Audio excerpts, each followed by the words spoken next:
peuple du Burkina, au cours de cette nuit du 4 août 1983, au premier scintillement des étoiles dans le ciel de notre patrie, il nous fallait prendre la tête des jacqueries qui s'annonçaient dans les campagnes affolées par l'avancée du désert, épuisées par la faim et la soif et délaissées. Il nous fallait donner un sens aux révoltes grondantes des masses urbaines désœuvrées, frustrées et fatiguées de voir circuler les limousines des élites aliénées qui se succédaient à la tête de l'État et qui ne leur offraient rien d'autre que des fausses solutions pensées et conçues par les cerveaux des autres. Il nous fallait donner une âme idéologique au juste litre de nos masses populaires mobilisées contre l'impérialisme monstrueux.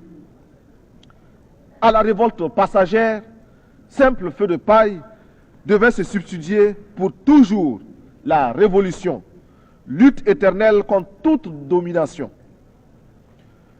D'autres avant moi ont dit, d'autres après moi diront à quel point s'est élargi le fossé entre les peuples nantis et ceux qui n'aspirent qu'à manger à leur faim. Boire à leur soif, survivre et conserver leur dignité. Mais nul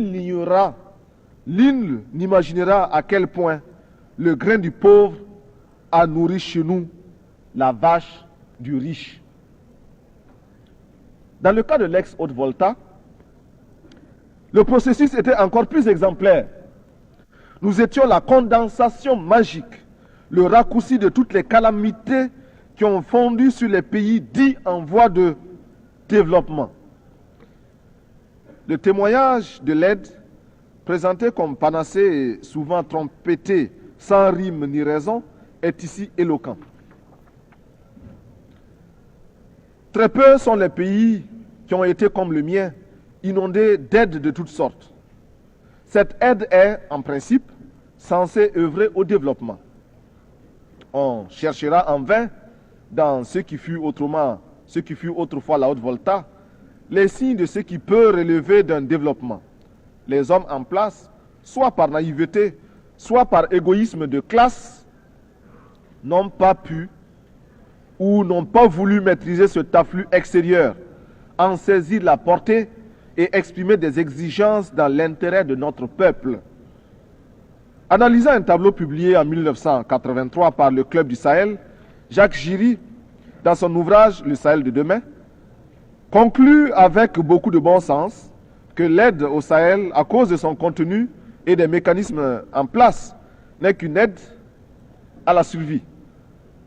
Seul, souligne-t-il, 30% de cette aide permet simplement au Sahel de vivre. Selon Jacques Giry, cette aide extérieure n'aura pas d'autre but que de continuer à développer les secteurs improductifs, imposant des charges intolérables à nos petits budgets, désorganisant nos campagnes, creusant les déficits de notre balance commerciale, accélérant notre endettement. Juste quelques clichés pour présenter l'ex-Haute-Volta. 7 millions d'habitants avec plus de 6 millions de paysannes et de paysans, un taux de mortalité infantile estimé à 180 pour 1000, une espérance de vie se limitant à 40 ans, un taux d'analphabétisme allant jusqu'à 98%, si nous concevons l'alphabétisé comme celui qui sait lire, écrire et parler une langue. Un médecin pour 50 000 habitants. Un taux de scolarisation de 16%. Et enfin, un produit intérieur brut par tête d'habitant de 53 356 francs CFA, soit à peine plus de 100 $. Le diagnostic, à l'évidence, était sombre. La source du mal était politique. Le traitement ne pouvait qu'être politique. Certes, nous encourageons l'aide qui nous aide à nous passer de l'aide. Mais en général, la politique d'assistance et d'aide n'a abouti qu'à nous désorganiser, à nous asservir et à nous déresponsabiliser.